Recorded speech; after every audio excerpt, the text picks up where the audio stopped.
Now next topic हम देखते हैं, दैट इज विंडसर फ्रेमवर्क। अब विंडसर फ्रेमवर्क क्या है? यूरोपियन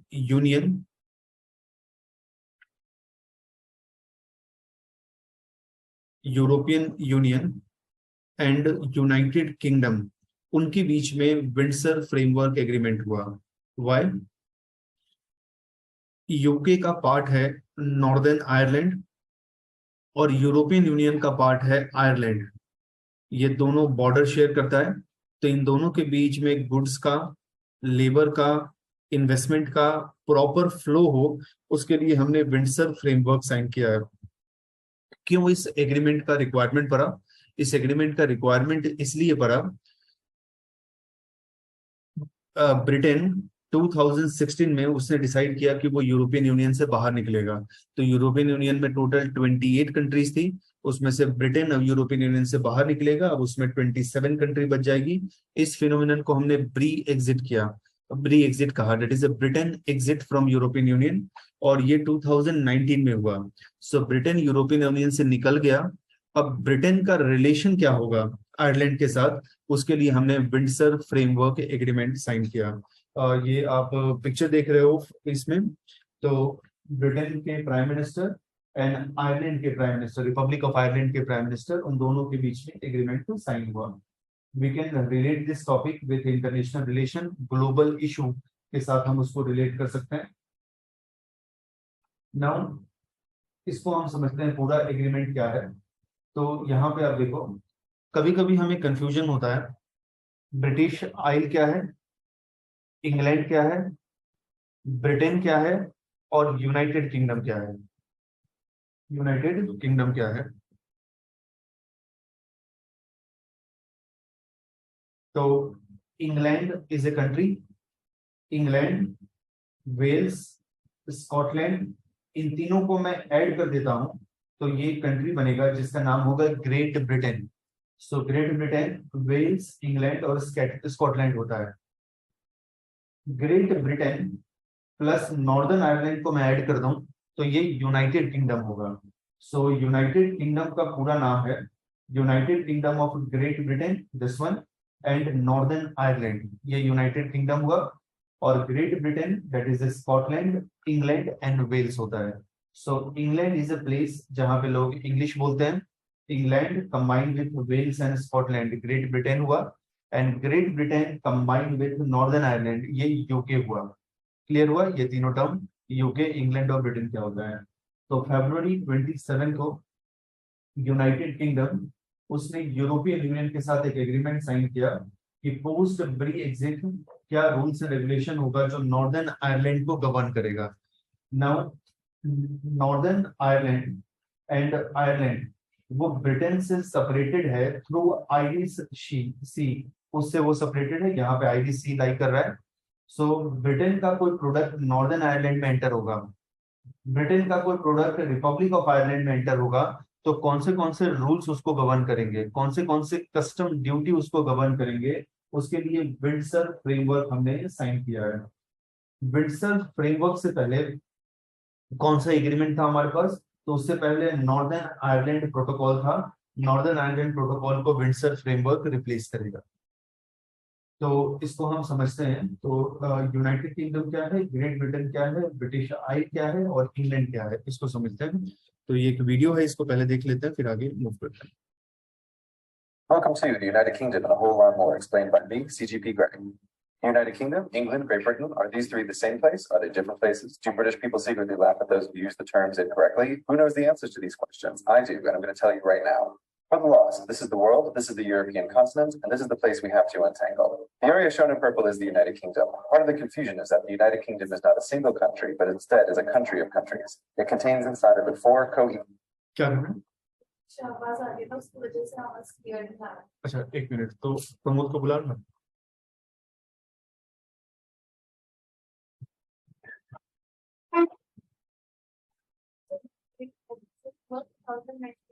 टू 2019 में एग्जिट हुआ, 16 में उसने डिसाइड किया कि हम एग्जिट करेंगे, बट 2019 में एक्चुअली उसका इम्प्लीमेंटेशन हुआ। ये क्या चालू है, इसको बंद कर दो। अच्छा अपना नहीं है, नहीं अपना नहीं है। अच्छा ठीक है, जान दो, मेरे को स्पीकर दे देना तो। हाँ, तो 2016 में उन्होंने डिसाइड किया कि उनको अलग होना है ब्रिटेन से, बट 2019 में वो पूरा एग्रीमेंट हुआ और वो अलग हुए ब्रिटेन से। तो अभी देख लेते हैं इसको।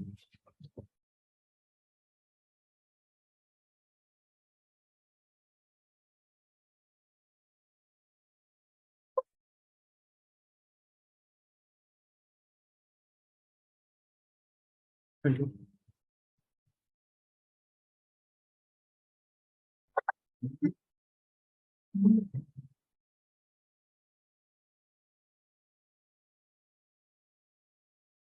Welcome to the United Kingdom and a whole lot more explained by me, CGP Greg. The United Kingdom, England, Great Britain, are these three the same place? Are they different places? Do British people secretly laugh at those who use the terms incorrectly? Who knows the answers to these questions? I do. I'm going to tell you right now. Put the loss. This is the world. This is the European continent, and this is the place we have to untangle.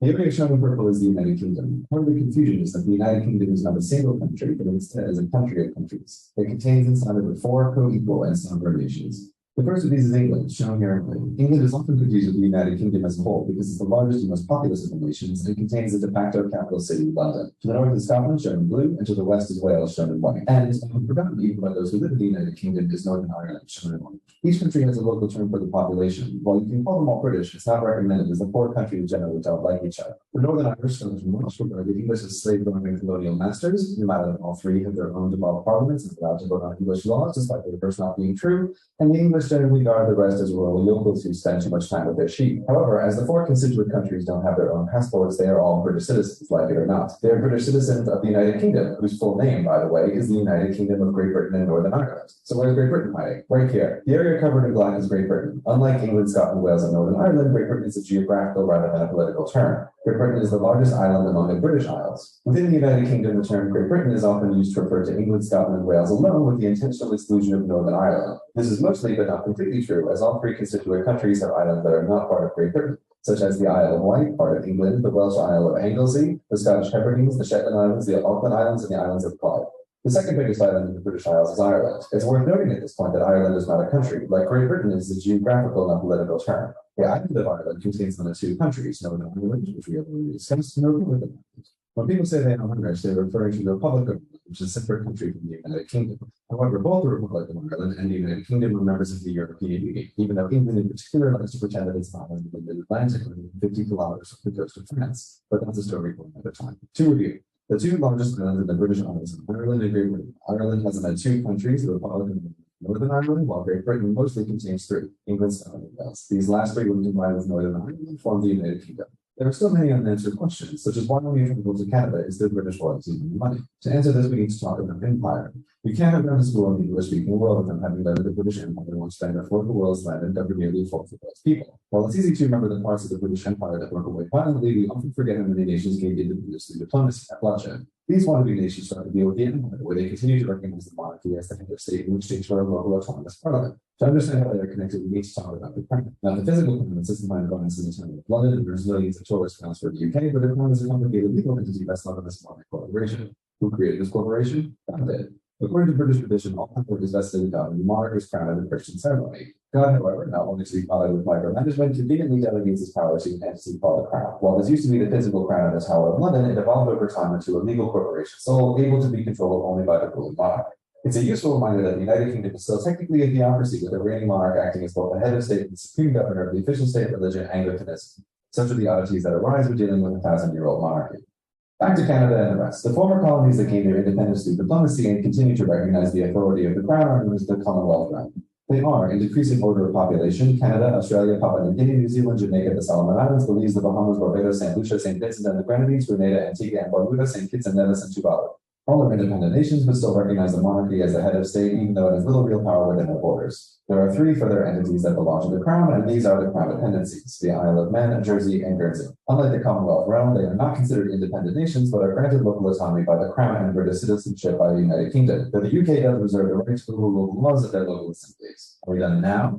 Almost, but not quite. There are still a couple of loose threads, such as this place, the tiny city of Gibraltar on the southern coast of Spain, famous for its rock, its monkeys, and for causing diplomatic tension between the United Kingdom and Spain. But what about the Falkland Islands, which caused so much tension between the United Kingdom and Argentina that they went to war over them? These places belong to the last group of crown properties known as British overseas territories, but their former name, crown colonies, gives away their origin. They are the last vestiges of the British Empire. Unlike the Commonwealth realm, they have not become independent nations and continue to rely on the United Kingdom for military and sometimes economic assistance. Like their crown dependencies, everyone born within their borders is a British citizen. Their crown colonies are a decreasing order of population: Bermuda, the Cayman Islands, the Turks, the Caicos Islands, Gibraltar, the British Virgin Islands, Anguilla, and Dikelia, and Willis, Andalusia, the Ascension Islands, Strips of Laguna, Montserrat, the British Indian Ocean Territory, the Salvador and South Sandwich Islands, the Falkland Islands, the British Antarctic Territory, and the Pitcairn Islands.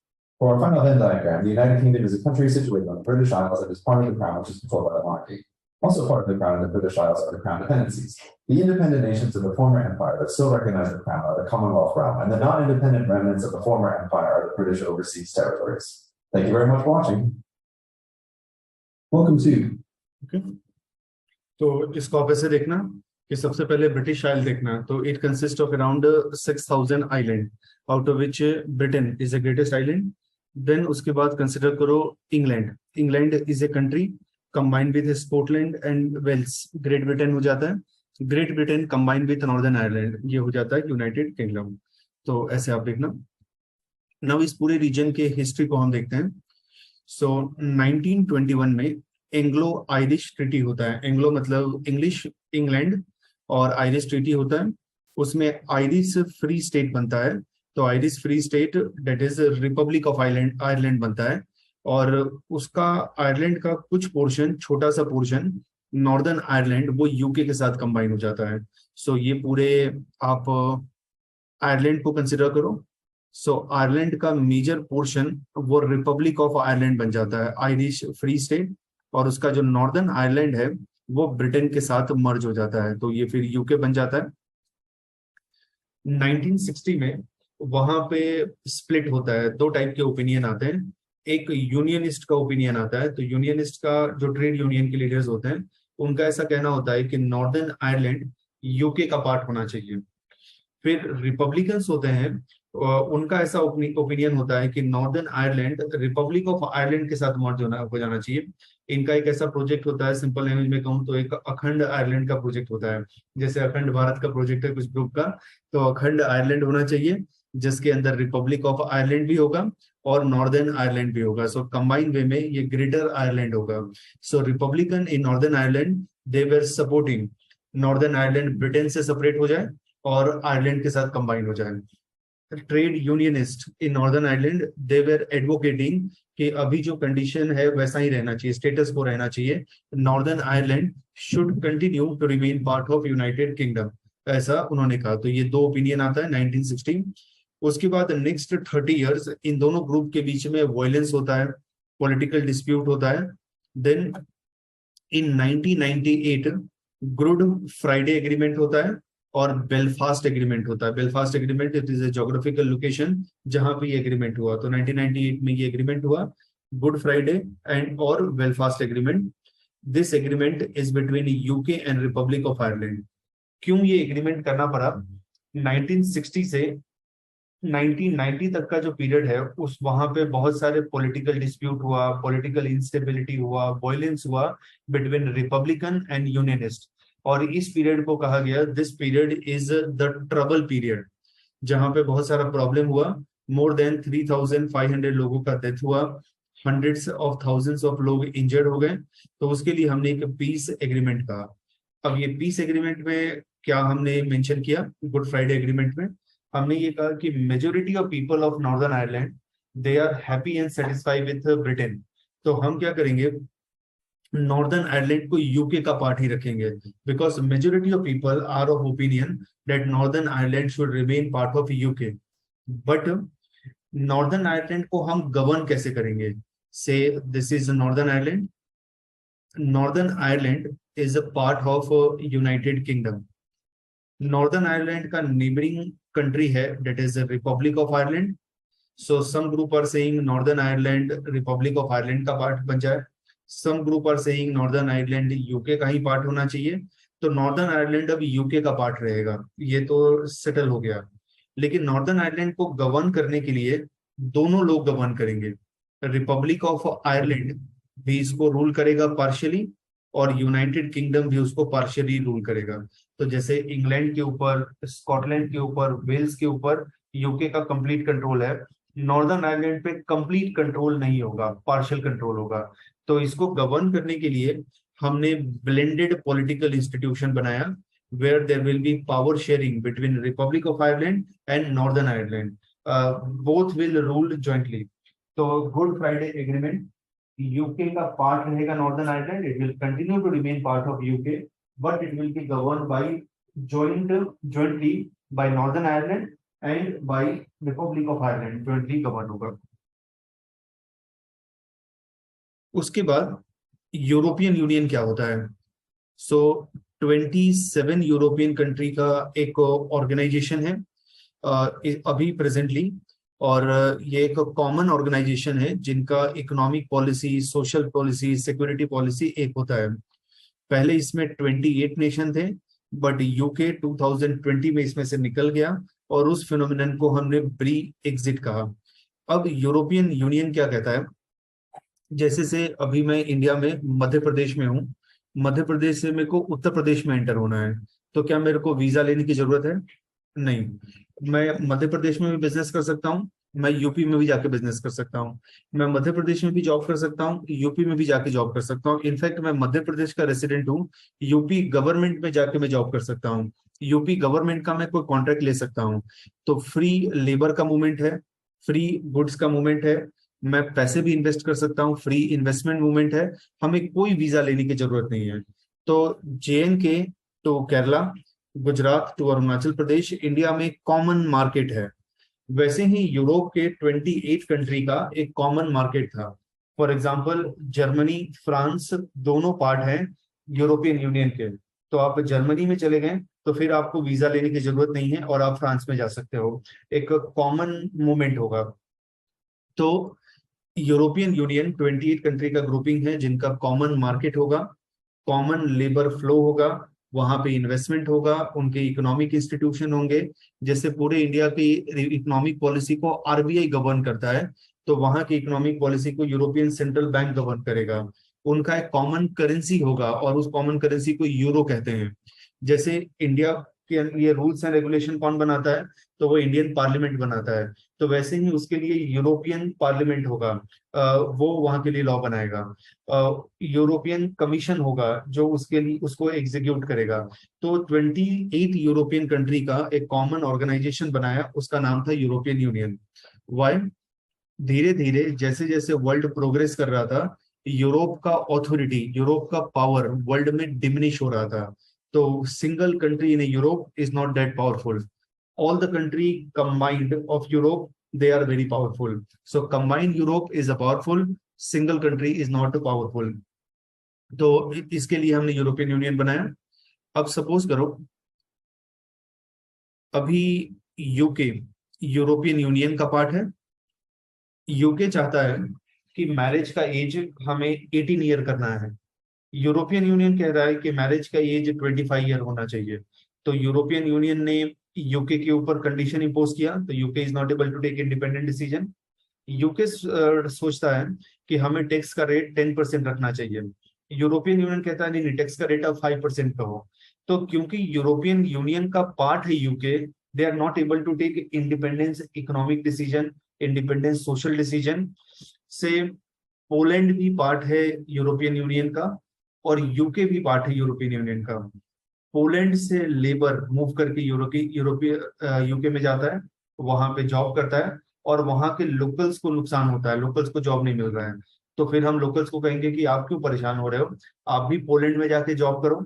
तो Poland is a poor country of Europe, UK is rich country of Europe.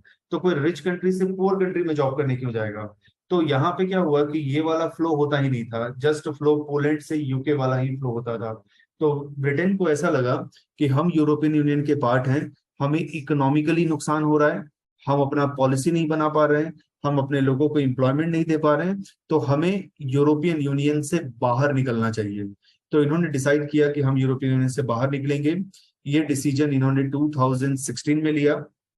And finally 2019 में सारा agreement sign हो गया और 2020 में execute हुआ। तो 2020 में ये बाहर निकल जाते हैं यूरोपियन यूनियन से, और इस फिनोमिनन को हम ब्री एग्जिट कहते हैं। दैट इज ब्रिटेन का एग्जिट फ्रॉम यूरोपियन यूनियन। तो अभी टोटल 27 कंट्री है। इसका फॉर्मेशन 1993 में हुआ था। मास्ट्रिक्ट ट्रीटी से इसका फॉर्मेशन हुआ था। एक पूरे यूरोप के अंदर एक कॉमन मार्केट, कॉमन करेंसी, उसका फॉर्मेशन करेगा। 2012 में इसको नोबेल पीस प्राइज भी मिला था, जिसका पर्पस था कि वर्ल्ड में ये पीस को, रिकॉन्सिलेशन को, डेमोक्रेसी को एंड ह्यूमन राइट्स को प्रमोट कर रहा है in general in world and in particular in Europe. इसका ऑब्जेक्टिव है political and economic cooperation by creating a single currency that is euro. अब इसका भी एक कैच ये है, presently there are 27 country European Union में है, और ये सारे 27 कंट्री यूरो ऐसे करेंसी यूज नहीं कर रहे हैं। इसमें से 19 कंट्री यूरो को यूज कर रहा है। तो यूरोपियन यूनियन का एक सब पार्ट है जो यूरो को यूज कर रहा है। Not all country are using euro, और उसको हम कहते हैं euro zone country. So euro zone country is a sub part of European Union which is using euro as a currency. Then इनका unified security and foreign policy होगा, इनका common citizenship होगा। they will enhance cooperation in the area of judiciary, immigration and asylum, उसमें cooperation को increase करेंगे। ब्री exit हुआ 23 जून 2016 को। UK ने रेफरेंडम किया। नाउ रेफरेंडम क्या होता है? जैसे इमेजिन करो कि आप लोग क्लास में बैठे हो और this class is a country, और ये कंट्री का नाम है ब्रिटेन है। मैं आप लोगों से पूछूंगा कि अच्छा मेरे को ये बताओ कि हमें यूरोपियन यूनियन में रहना चाहिए या नहीं रहना चाहिए। से आप में से 52% लोग कहेंगे कि नहीं, हमें यूरोपियन यूनियन में नहीं रहना चाहिए, तो मैं यूरोपियन यूनियन से बाहर निकल जाऊंगा। आप में से 48% लोग कह रहे हैं कि यस, यूरोपियन यूनियन में रहना चाहिए। तो मेजोरिटी ऑफ ओपिनियन क्या कह रहा है कि we shouldn't be part of European Union. तो रेफरेंडम का मतलब क्या होता है? It is example of direct democracy. हम जनता से पूछते हैं कि बताओ आपका ओपिनियन क्या है, what you wish, what you desire, हम जनता से पूछते हैं। Say Kashmir should be part of India और नॉट। तो I will ask Kashmiri people, majority of Kashmiri people जो कहेंगे whether Kashmir should be part of India, whether Kashmir should be not be part of India, और whether Kashmir should stay independent as a country. तो majority of लोग जो कहेंगे वो ओपिनियन हमारा prevail करेगा। तो रेफरेंडम, तो वहां पे यूके गवर्नमेंट ने अपने लोगों से पूछा, should the United kingdom remain the member of European Union और लीव यूरोपियन यूनियन। तो इसका जो रिजल्ट आया, ये रिजल्ट बहुत ही नैरो रिजल्ट आया। 51.89% लोगों ने कहा कि UK should leave European Union, तो 100 माइनस 52%, तो 48% लोगों ने कहा कि we should be part of UK. तो बहुत ही नैरो हुआ। ऐसा नहीं हुआ कि 70% आर सेइंग यस और 30% आर सेइंग नो। तो अब यहाँ पे प्रॉब्लम ये है कि यस कहने वाले और नो कहने वालों में डिफरेंस बहुत कम है। तो बार बार लोगों को रियलाइज होता है कि वेदर हम यूरोपियन यूनियन से बाहर हम निकले, whether that was good decision और whether that was a bad decision, उसका ब्रिटेन के ऊपर इम्पैक्ट क्या होगा, पॉजिटिव इम्पैक्ट होगा या नेगेटिव इम्पैक्ट होगा। हमेशा वो इस टशल में रहते हैं। तो 51.89% ने यस कहा, और इसको हमने इम्प्लीमेंट किया officially on 31 of January 2020। So 31 of January 2020 UK European union से बाहर निकल गया, और उस फिनोमिनन को हम ब्री एग्जिट कहते हैं। नाउ इसमें हमने कहा कि ट्रांजिशन पीरियड में होगा, तो यूके कंटिन्यू करेगा यूरोपियन यूनियन के लॉस को इम्प्लीमेंट करना, उसके रूल्स को इम्प्लीमेंट करना। देन 24 दिसंबर 2020 को नेगोशिएशन हुआ कि new agreement will come from 1 January 2021। So this agreement will be Trade and Cooperation Agreement, Information Security Agreement, Nuclear Cooperation Agreement between Britain and European Union. Now, उसी में एक agreement आता है, उसको हम कहते हैं नॉर्थ आयरलैंड प्रोटोकॉल आता है। जैसे ही यूके यूरोपियन यूनियन को लीव कर देता है, नॉर्दर्न आयरलैंड यूके का ओनली पोर्शन था जो यूरोपियन यूनियन के साथ बॉर्डर शेयर कर रहा था। Republic of Ireland is part of European Union, और यूरोपियन यूनियन का रिपब्लिक ऑफ आयरलैंड पार्ट है, उसके साथ बॉर्डर शेयर कर रहा है नॉर्दर्न आयरलैंड। तो अब नॉर्दर्न आयरलैंड है, it is a non European member. Republic of Ireland है, वो यूरोपियन मेंबर है। यूरोपियन यूनियन के अंदर अलग set of rules and regulation है, अलग करेंसी है। नॉन यूरोपियन यूनियन में अलग set of rules and regulation है, करेंसी है।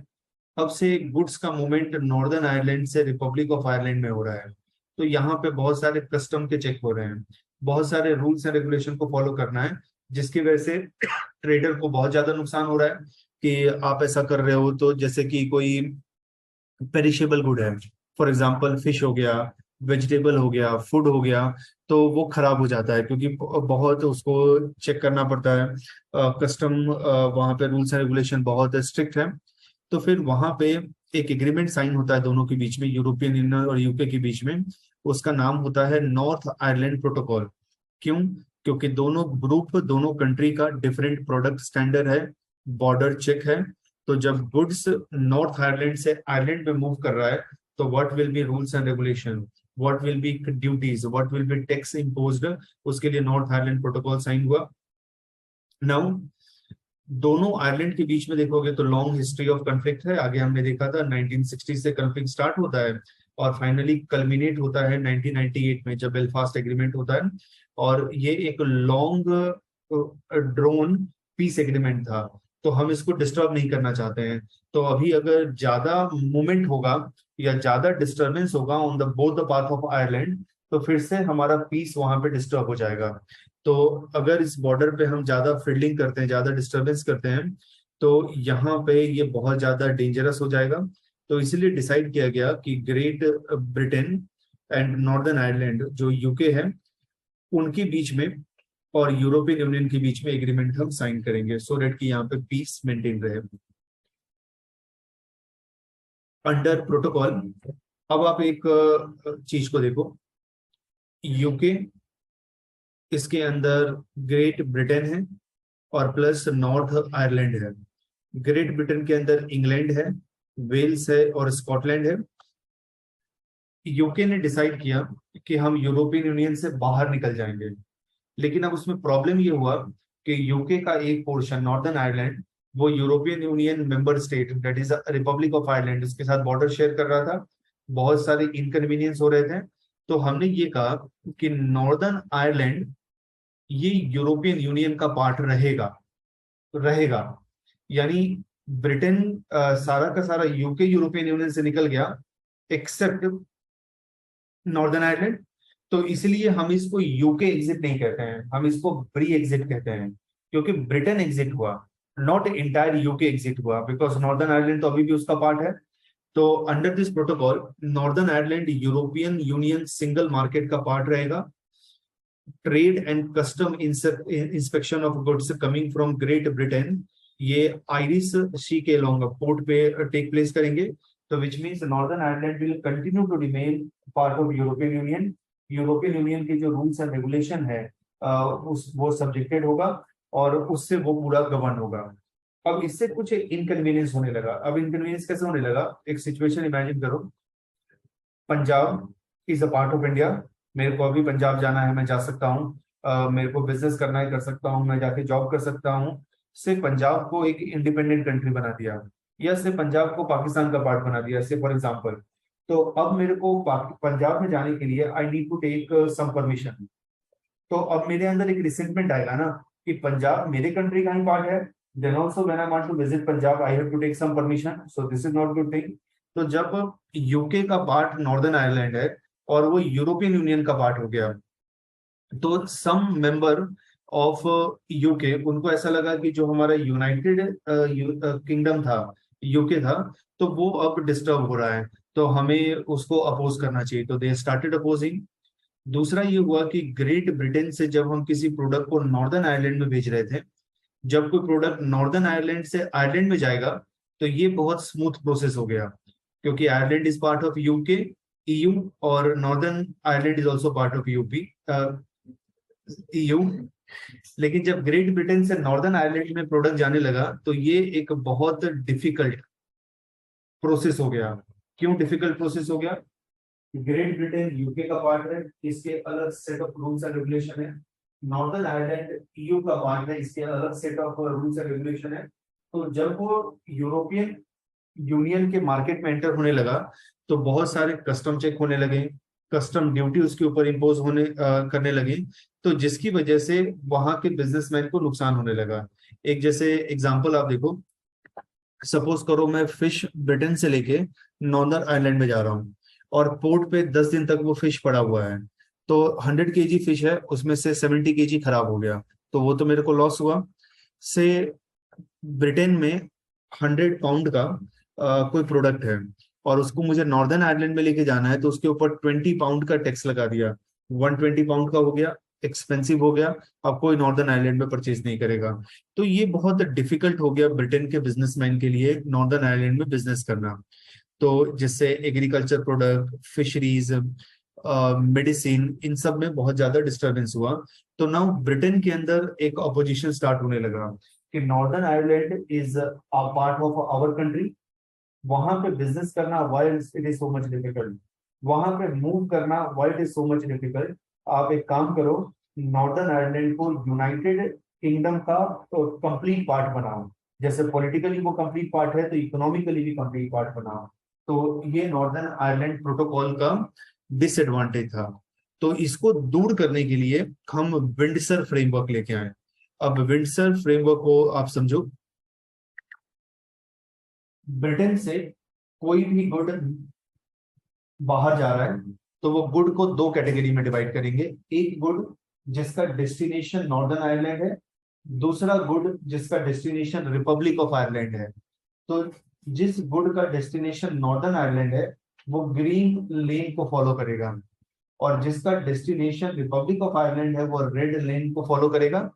सो दिस इज ग्रेट ब्रिटेन, उसके बीच में आईडीसी, एंड दिस इज पूरा आयरलैंड का आइलैंड। ना ग्रीन लेन, यहाँ पे टैक्सेशन कम होगा, यहाँ पे कस्टम ड्यूटी लिबरल होगा, and process will be very smooth because Northern Ireland is part of UK, Britain is also part of UK. तो यूके में मूवमेंट हो रहा है, तो ग्रीन लेन है, वहां पे process will be very smooth. दूसरा है red lane.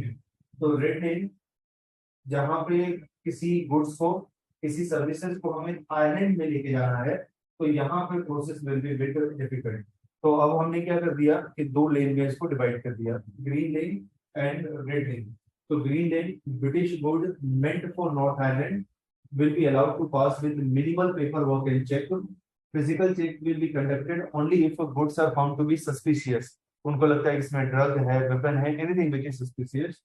Red lane, British good destined for Ireland or rest of the European Union, other country of European Union. यहाँ पे custom duty and other check होगा और वो बहुत स्ट्रॉन्ग होगा। उसके बाद एक स्टॉर्मोंट ब्रेक हमने अप्लाई किया। ब्रेक क्या होता है? आप व्हीकल रन कर रहे हो, सडनली आप व्हीकल को किसी जगह पे स्टॉप करते हो, तो उसके लिए हम ब्रेक अप्लाई करते हैं। तो वही स्टॉर्मोंट ब्रेक है कि goods is moving in green lane system, goods is moving in red lane system, और हम वहां पे सडनली ब्रेक अप्लाई करते हैं, तो उस ब्रेक को स्टॉर्मोंट ब्रेक कहते हैं। सो नॉर्थ आयरलैंड के जो लॉ मेकर हैं, यहाँ पे जो गवर्नमेंट है, ब्रिटेन की जो गवर्नमेंट है, वो जब चाहे तो इसमें चेंज कर सकती है। फॉर एग्जांपल अभी मेडिसिन को हमने ग्रीन लेन में रखा, कल से मेडिसिन को रेड लेन में कर सकते हैं। मीट को रेड लेन में रखा, कल से हम उसको ग्रीन लेन में रख सकते हैं। तो they can change number of goods passing through green lane और रेड लेन। वहां पे कस्टम ड्यूटी को चेंज कर सकते हैं, रूल्स एंड रेगुलेशन को चेंज कर सकते हैं एज पर रिक्वायरमेंट। तो इसको हमने कहा स्टॉर्मोंट ब्रेक कहा। So Northern Ireland law maker and London वो किसी भी ईयू रेगुलेशन को वीटो कर सकते हैं जिससे उनको लगता है कि ग्रेट ब्रिटेन और नॉर्दर्न आयरलैंड के बीच में ट्रेड नेगेटिवली अफेक्ट हो रहा है। तो ये विंडसर फ्रेमवर्क है। So Windsor framework will replace north Ireland protocol. Now ये डायग्राम हमने देखा। अब इनकेस डिस्प्यूट हो रहा है यूरोपियन यूनियन और नॉर्दर्न आयरलैंड के बीच में, कुछ डिस्प्यूट है, वो डिस्प्यूट कहाँ सॉल्व होगा? तो यूरोपियन कोर्ट ऑफ जस्टिस में डिस्प्यूट सॉल्व होगा। स्टॉर्मोंट ब्रेक हमने आगे देखा था। नॉर्दर्न आयरलैंड और यूरोपियन यूनियन के बीच में कुछ भी डिस्प्यूट होगा तो ये वीटो अप्लाई कर सकते हैं, मैं उसको रिजेक्ट कर सकते हैं। यूरोपियन कमीशन ने कहा कि यूरोपियन कोर्ट ऑफ जस्टिस वो सोल आर्बिट्रर है European Union law and single market dispute को लेके, and in case of any dispute between European Union and Northern Ireland we need to approach European Court of Justice. Taxation and stated, UK government का rules इस area में apply होगा such as value added tax and state aid in Northern Ireland. Rules rejected by European commission bye previous negotiation with UK, तो जिस rules को हमने past में reject किया था वो भी अप्लाई होगा। Medicine, it will be available through out UK including northern Ireland. Plants, ये भी नॉर्दर्न आयरलैंड में हम शिप कर पाएंगे। पेट, इसको भी हम शिप कर पाएंगे। तो ग्रीन लेन के through all the product of Britain उसको हम नॉर्दर्न आयरलैंड में शिप कर पाएंगे, और रेड लेन के through some of the product of Britain उसको हम रिपब्लिक ऑफ आयरलैंड में and other European Union country में शिप कर पाएंगे। So this is Windsor framework. इसमें कुछ डाउट है यू कैन आस्क। फ्रेमवर्क करने के लिए स्कॉटलैंड या फिर बाकी कंट्री से कोई नहीं, वो कैसे आएंगे? देखो ये पूरा जो है वो ब्रिटेन कर रहा है, ब्रिटेन। तो वेल्स, इंग्लैंड और स्कॉटलैंड ये तो ब्रिटेन है ना, तो ये इंग्लैंड थोड़ी कर रहा है। सेपरेट कंट्रीज में। हाँ, ग्रेट, देखो कंट्री क्या है, कंट्री यूके है और यूके का एक पार्ट है ग्रेट ब्रिटेन, और ग्रेट ब्रिटेन का पार्ट है इंग्लैंड, स्कॉटलैंड एंड वेल्स उसका पार्ट है। ये सेम ऐसे हुआ, इंडिया एक कंट्री है, इंडिया का पार्ट है नॉर्थ ईस्ट, इंडिया का पार्ट है south India, and south India के अंदर तमिलनाडु, केरला, तेलंगाना, आंध्र प्रदेश, पुडुचेरी, ये सारे स्टेट हैं। तो वैसे ही यहाँ पे